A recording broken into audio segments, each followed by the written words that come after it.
10 years ago, I was on a rooftop just like this, trying to learn to meditate, trying to work out what I wanted to do with my life with no idea what direction I wanted to go in, desperately trying to uncover where my life should lead next. And then 10 years and 1,000 podcast episodes later, and I've sold out a super club on a Wednesday.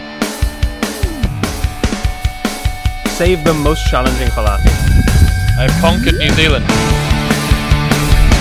What have we done? What have we done?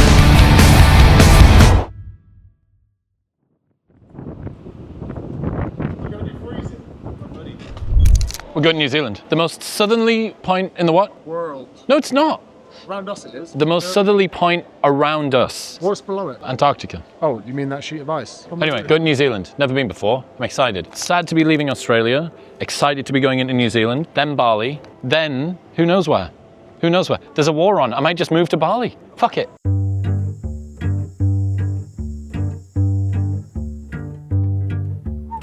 It's beautiful.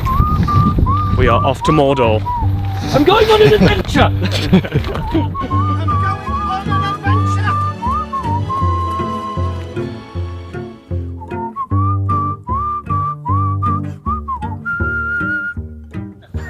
Oh my god, Kieran. Nice to meet you, Kieran. No way.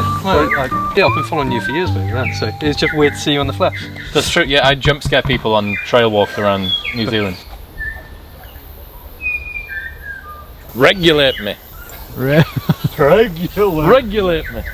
You know, during the crowd work portion, what if at one point on each show, what if I ask for a local slang word? Isn't that fun? And then you could react to it in real time. Like, what it means the hell is that? Fucking what? Fancy a little meditation for 10 minutes here, Max? Dude, happily. Yep.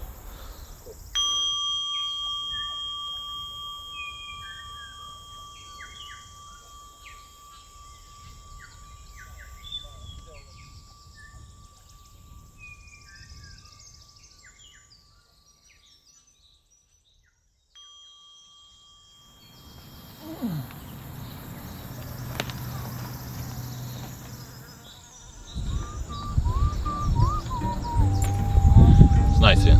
It's nice here.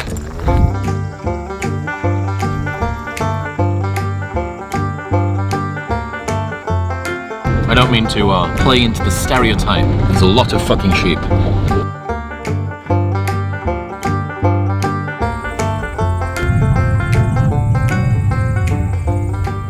Why won't you detect my whimsy? Hello. Whimsy not detected. Whimsy, completely undetected. He knows my whimsy. I mean, you've got to feel like a piece of shit to be on this side, the sheep that's on this side of the fence. So close and yet so far.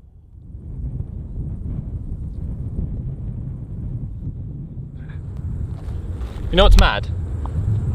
In 2 days' time, we're going to be flying to Bali to sniff vapes for a week.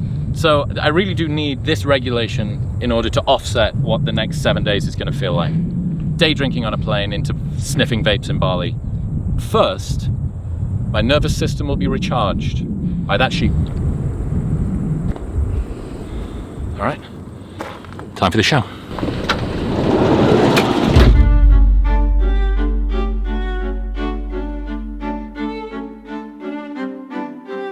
Fucking incredible. Just on the other side of the planet, playing in front of one of the most beautiful ceilings I've ever seen. 1, 2, 3, 4. What's that? 5, 6, 7, 8. See this? See that Chris at the end? James? What's it say? My toilet is locked. Hello? Hello? Who's in there? It's the guy who's headlining the show tonight. This is a power move. Got his own. Come with me. See this huge dressing room? Biggest dressing room? Chris on it. He has his own bathroom, private toilet. Yet he's chosen to shit in my bathroom. Wait till there's a meet and greet. As soon as the Q&A starts, I'm going to shit in his dressing room. I won't flush. I feel good, dude. I'm in the rhythm of it, I guess. When you think about bands and probably comedians as well, the first few shows are them finding their groove, finding the rhythm of tour. Problem is, if you're only doing 8 dates, you haven't got that long before you're in the middle of it, and now we're in the back half of it. So, yeah, I feel good. Oh, big VIP. All right, back in a bit. What's happening, people? Hi. I just want to know, what's it like coming to these faraway colonies in the other side of the world speaking? It's a really lovely question. I started talking to people on the internet, and now I'm in New Zealand speaking in front of 1,000 strangers. It's fucking bizarre. I mean, especially when I come to places like this that are just so beautiful and, you know, obviously steeped in history, and just some bloke from the northeast of the UK that lives in America and is doing this thing now. It's crazy. What's the biggest limiting belief that I've had to break through in business? And business is an interesting one because I started running a business when I was 18. So the business thing wasn't that big of a deal. What changed when I started to do the podcast was that so much of me is in the pod. If I don't have a good night tonight, it's not even that I had a bad performance, it's that I'm a bad person. Like the degree of distance between what I do and what I produce is essentially zero. Like there's a little bit of professional distance, but even if you're a musician, you go out on stage and you don't hit the high notes, or you do something, it's like you performed badly. But if I go out and I say something that offends people, or that sounds stupid, or that's poorly researched, it's like, oh, that's like almost the middle of you.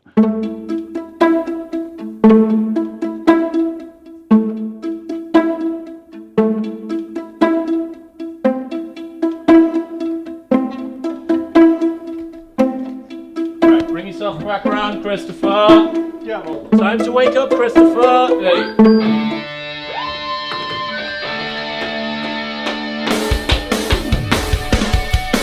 Oh!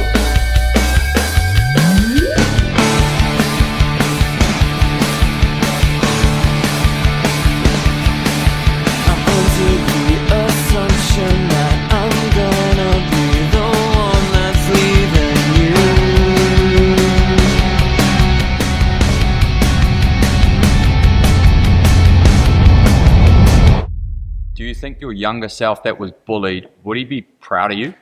And what would be the best advice that you could give him? Do I think that my younger self that was bullied would be proud of who I am now, and what would be the best advice that I could give him? Opening up gently, thank you. I don't think he would recognize me, to be honest. I barely recognize me, and I've been here the whole time.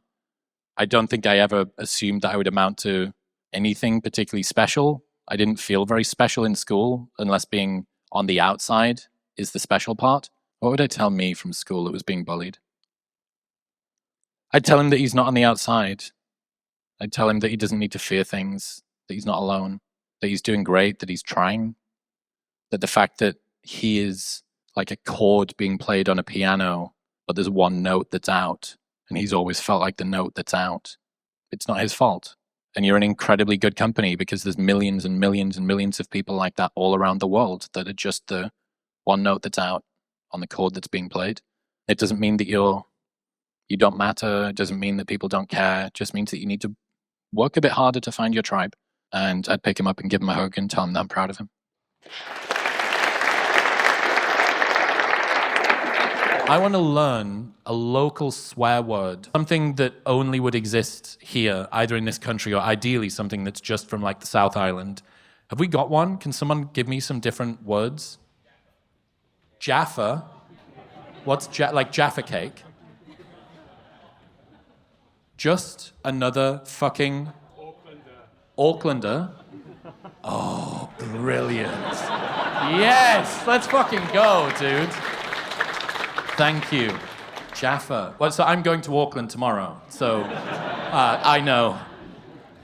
You could have stitched me up. You could have said, it's actually their favourite word. They love being called it. Ladies and gentlemen, I've been Chris Williamson. Thank you so much for coming to see me tonight.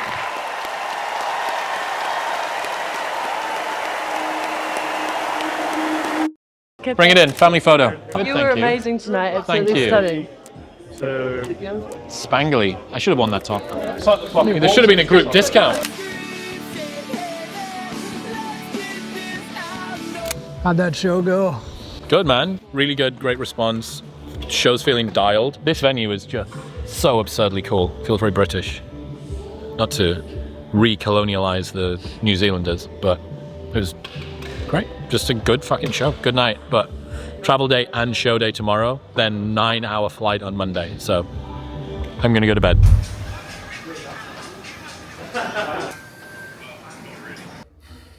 That's a lot. See ya. See you. Two theatres which have been done. So there's no flights going in and out of Auckland. We might not be able to go to Auckland for the Auckland show this evening. The weather may clear up. We could still be going to Auckland. This is just the realities of touring when you've got one show one day and then another show the next day in a different city or sometimes a different country. It just makes things a little more interesting. Cancelled a bunch before us.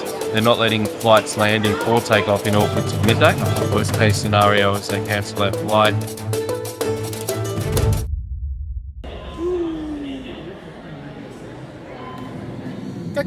Economy, are you? Land of the people. Oh no, don't get this on camera. Land of the people.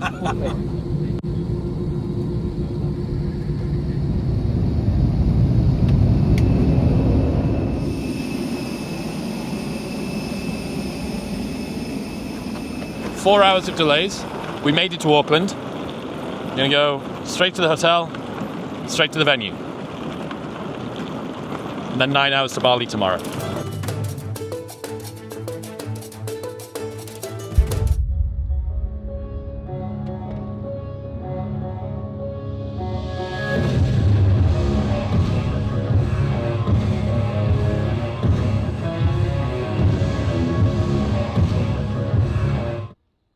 Oh, yeah.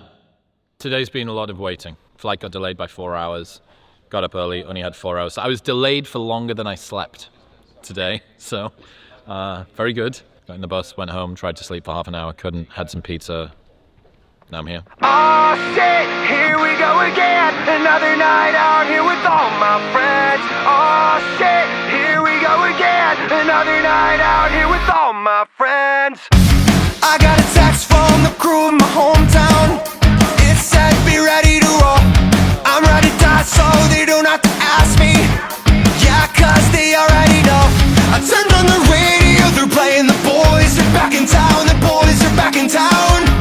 Hyping me up, there ain't no way I'ma calm down. Could do with a nap. Might have a nap. Oh shit, here we go again. Another night out here with all my friends. Oh shit, here we go again. Another night out here with all my friends. When we walk in the door, everybody's like, man, I ain't looking for trouble. It's like, oh shit, here we go again. Another night out here with all my friends.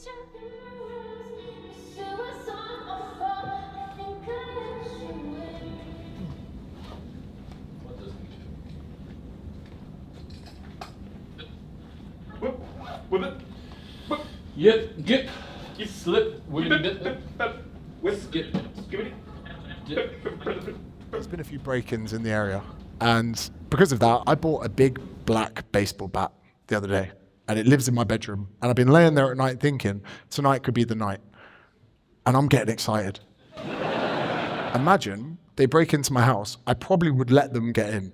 I don't want to scare them off, you see, because if I scare them off, they're going to come back. So, and again, genuinely, this is a real tactic that I'm working through. If they try breaking in, I'm going to get into position. I'm going to try not to get too excited. Like even now, I feel like the hair's going up on the back of my neck. I'm thinking I'm going to hide in the dark, maybe at the top of the stairs, wait until they're all fully in the house. And they're going to expect me to go, oi, get out of my house.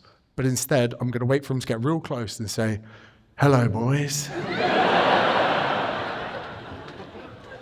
Imagine hearing that from the top of the stairs, right? Imagine just saying, I've been waiting a long time for this, boys. Now, to freak them out a little bit more, I'm thinking I could get my cock out.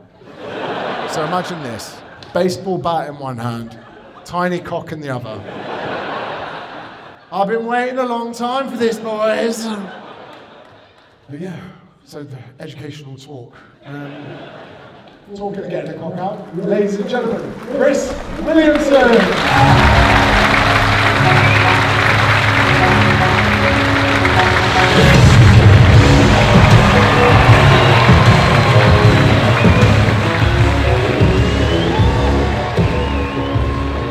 I learned the word Jaffa yesterday in Christchurch. I would like to give you the opportunity to teach me an Auckland slur of some kind. It can be against people from Christchurch, it can be against anybody. I'm trying to collect local swear words. So is there anything interesting? Empacado sheepshagger? Just sheepshagger? Okay. That feels a little bit like a cell phone. Self-own. Is it not? Are there not lots of sheep like here too?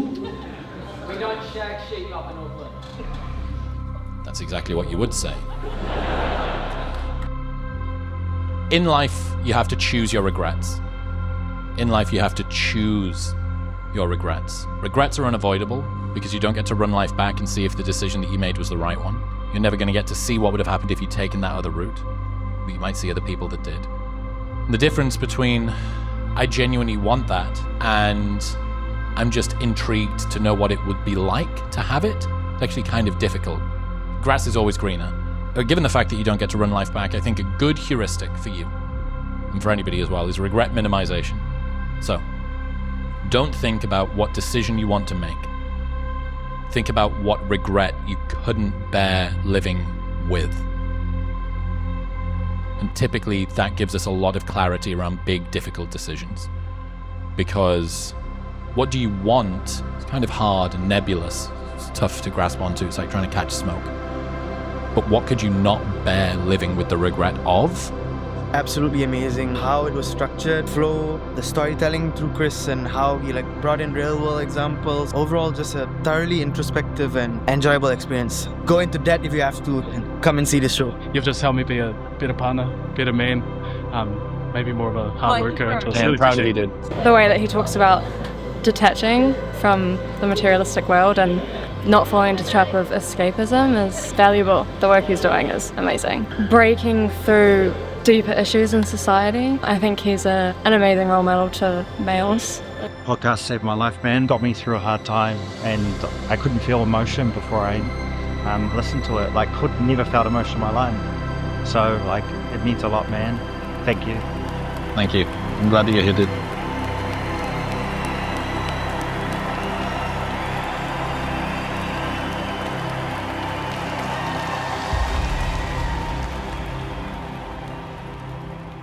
Their new dance moves. Hit it. This one's called Twisting the Nuts. What is it? What the fuck is going on here? Brilliant. Dude, what happens when you have little sleep for a long All right.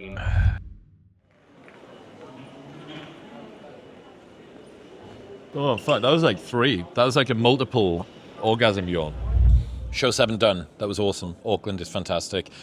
And now we're leaving New Zealand and we're delayed again. But it's fine because the flight to Bali is only 9 hours. So what does it matter if it's another hour or 2? It doesn't matter. It doesn't matter about any of it because spirits are high. They're not. My morale has hit a little bit of a wall.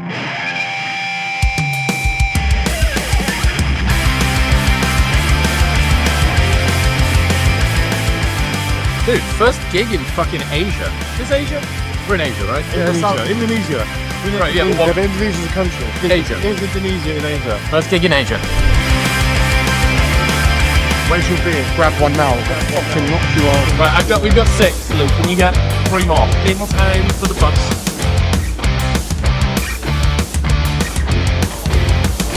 Stag do, bang bang, ting bang. Your jump scare, there's a bin tank. Have a fucking bin tank.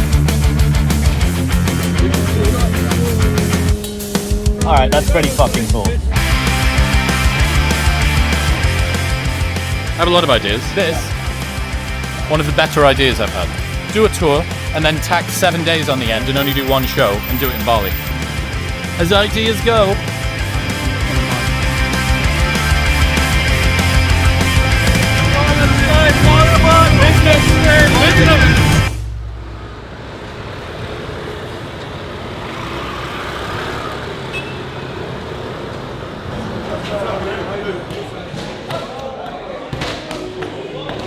There is no amount of stretching I can do that's not going to make this hurt. Go! We've been on planes and fucking hotels for so long. Dude. Need to see some sunlight and move a little bit. Yeah. Badder than. Anyway we see them, we a bang pan another one. Bust up 4-5 Nanko and Remington. Any boy this ballot on them in a Kennington. From me born, where you get your mother from? Thing where me get, coulda come from Afghanistan. They no want see this cross, make me have it on me hand. Other man, you know me vibes calm down. Lyrics them a fire like a bullet from a gun. Big other man from outer England. When me lyrics start fire, watch out some boy run.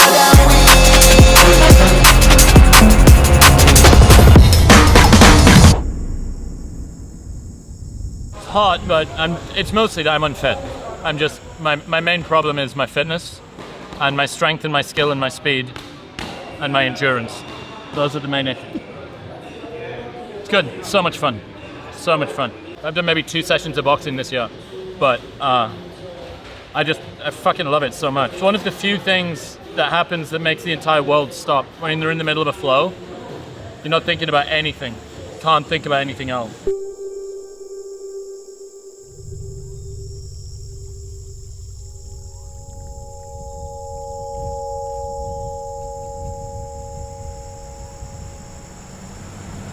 So I came out to Bali 10 years ago on my own. It was a month-long summer trip and I was trying to learn to meditate. So I bought a book, like a little book, reading these meditation strategies, and I was in fact, let me find out what that hotel is called. The Koa D Surfer Hotel. And I would sit on the rooftop pool, on the little beds, the sun would be rising over the rice paddies, be sat with my little book, trying to meditate, failing. And 10 years later, I've just sold out my first event in Asia. Complete with the seeds were being sown. That it's me trying to tap into, okay, who am I? What do I want to do? Who do I want to be? Achieve a lot of success, but is it fulfilling me in the way that it's supposed to? Or what's a bigger game that I should be playing? And I'm going to go to this place that I didn't really know anybody else that had come out here. I didn't know anyone that was in Bali. Came out completely on my own. Met some Australian friends. Fucking wild. Life's crazy when you work hard at stuff. The bartender asks, you wanna make that a double? Yeah, 42 a Patron. It burned on the way down, but after a couple, I threw him back like a pro. Now Cody's behind me, he's screaming tonight is for the boys, tonight is for the boys. We're gonna hurt in the morning, but there's no turning back now. It's like, oh shit, here we go again. Another night out here with all my friends. Oh shit, here we go again. Another night out here with all my friends. I feel like it's 2010 all over again.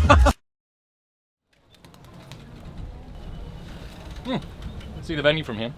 Lucky. Atlas Super Club. See you tonight. Last show of tour. Last show of tour, man. It's only been 2 weeks of shows, but 3 weeks of tour. And this one feels very foreign. You know, Australia can kind of be a bit like the UK, or a little bit like America.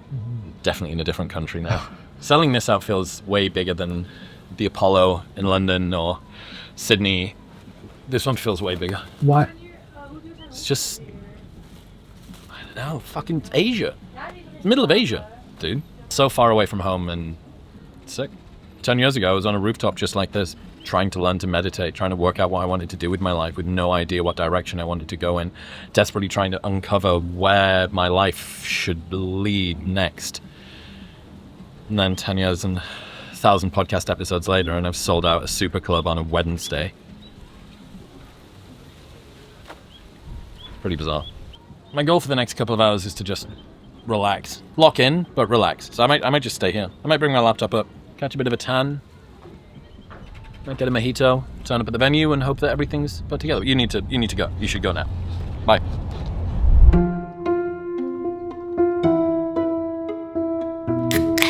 You beauty.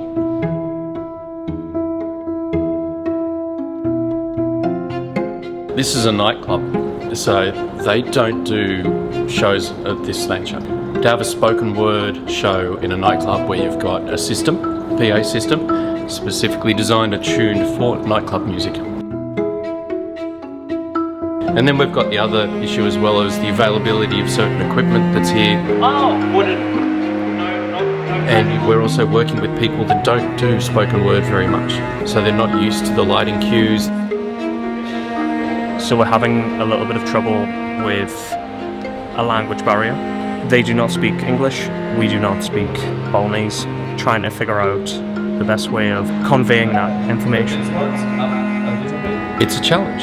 We've got to pretty much teach them how to work in this environment. We like a challenge, and this is about as challenging as we can make it. Save the most challenging for last. We did biggest show first and the most challenging show last. It also means that when we're at a point where we have the least amount of energy, we actually have to expend the most amount of energy. We have to use the most brain power. Yeah, this is very much a show where we actually don't know how it's going to pan out completely. This could be really smooth, it could be really clunky. We just don't know. It's been a tiny bit stressful. All of this is happening, all this frustration, unbeknownst to Chris. I wonder what he's doing.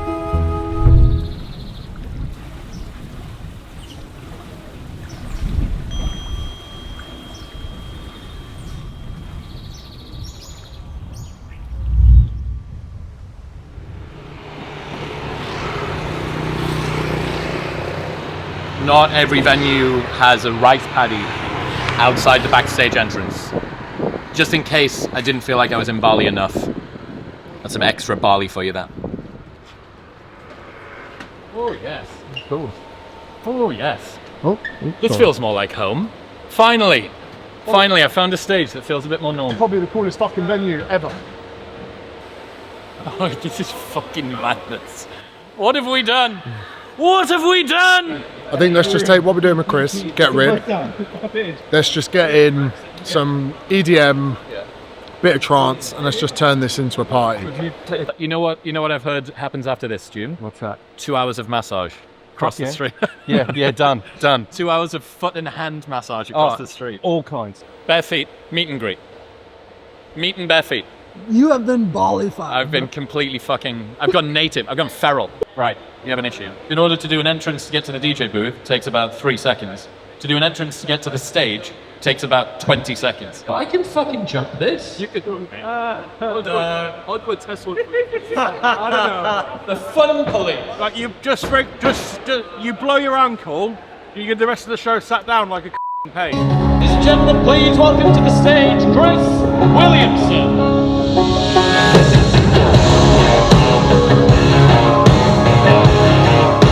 I actually need to run around this way. Fuck! Not that way.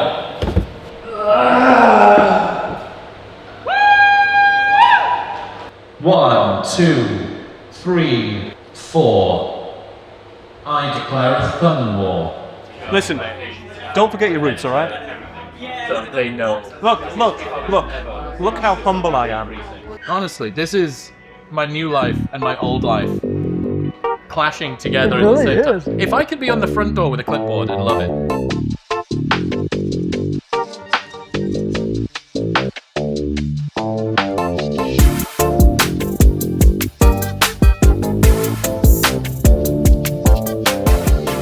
Just a little present for you. Oh, mate. Hey, that's the best photo as well as the whole trip. Yeah. Let's go! Dude, this fucking... Like, Appreciate it.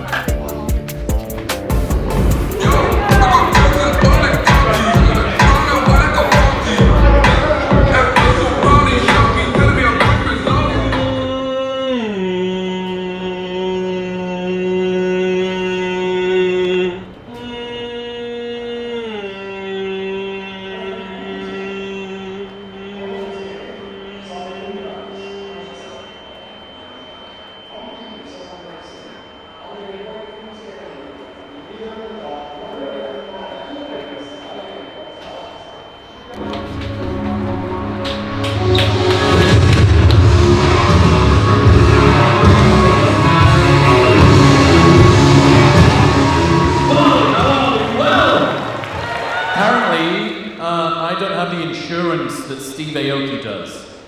So I'm not allowed to jump off there, so you need to give me about 10 seconds to get around here, to get to here. There we go. This is my first headline gig in Asia ever. I struggle to be truly present if my level of productivity isn't what I want it to be and where I expected it. Oliver Berkman's got a great name for this. He calls it productivity dysmorphia. Every day I wake up feeling as if I am already behind. And only if I dominate my entire day flawlessly will I have dragged myself back up to some minimum level of acceptable output so that I can go to bed that day without feeling like a loser. Just fucking nods across it's like one of those like Churchill nodding dogs across the entire room. Game recognizes game, as they say. Tactically, what I would do, what at least has happened to work for me, is forcing breaks. We always talk about building up a good work ethic. No one ever talks about building a good rest ethic. And you need a good rest ethic. So treat it like a pursuit, right? You need to treat recovery, if you're an athlete, with as much attention, or maybe even more attention as you do going and doing game tape. So program some trips in, get your boys, go Thailand, go Bali, do whatever it is that you want to do. But know that that's your challenge, right? You're a drug addict. You're a drug addict, and your drug is productivity. Just, all right, it's going to take time. I'm going to get it wrong. I'm going to open Slack. I opened Slack on a Saturday in Uber. Fuck. It's okay. Over time, you'll get better and better and better. Chris has got a really good way of putting thoughts that I've had in my head for years, but like very clearly explaining it. Definitely feeling more motivated. I'm taking away so much. It's going to take me a few days just to process it all. There's a balance to find between productivity and not squandering away the time and making excuses for why you can't go and be the best version of yourself. You came all the way from Hong Kong? Yeah. Holy shit. What stands out about Chris in general? The depth in his thinking. So it's not necessarily, oh, here's the answer. No, it's like, this could be an answer, but there's 1,000 variables that can go into this answer, and the context of that answer matters.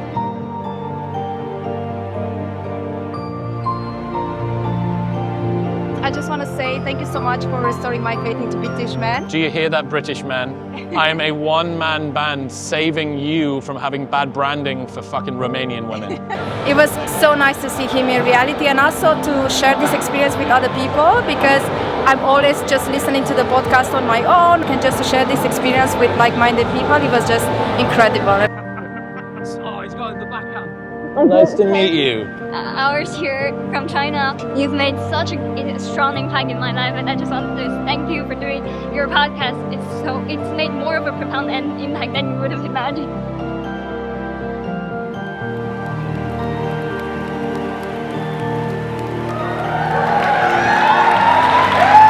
This is just the sickest thing. It's the absolute fucking sickest thing. It feels like a full circle moment for me.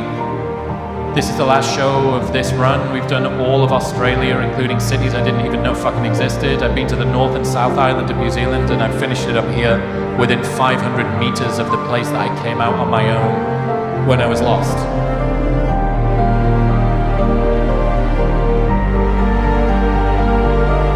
And this means an awful lot. I fucking love you all for being here. I love you all for being a part of my audience. It means so much.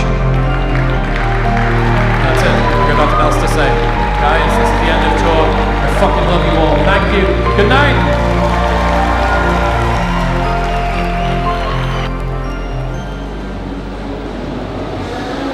That's it, baby. Fucking done. Australia, New Zealand, Australia, Bali. New Zealand, Bali. Done. Everybody say, oh shit, here we go again. Another night out here with all my friends. Oh shit, here we go again. Another night out here with all my friends. When we walk in the door, everybody's like, man, I ain't looking for trouble. It's like, oh shit, here we go again. Another night out here with all my friends. Another night out here with all my friends. Another night out here with all my friends.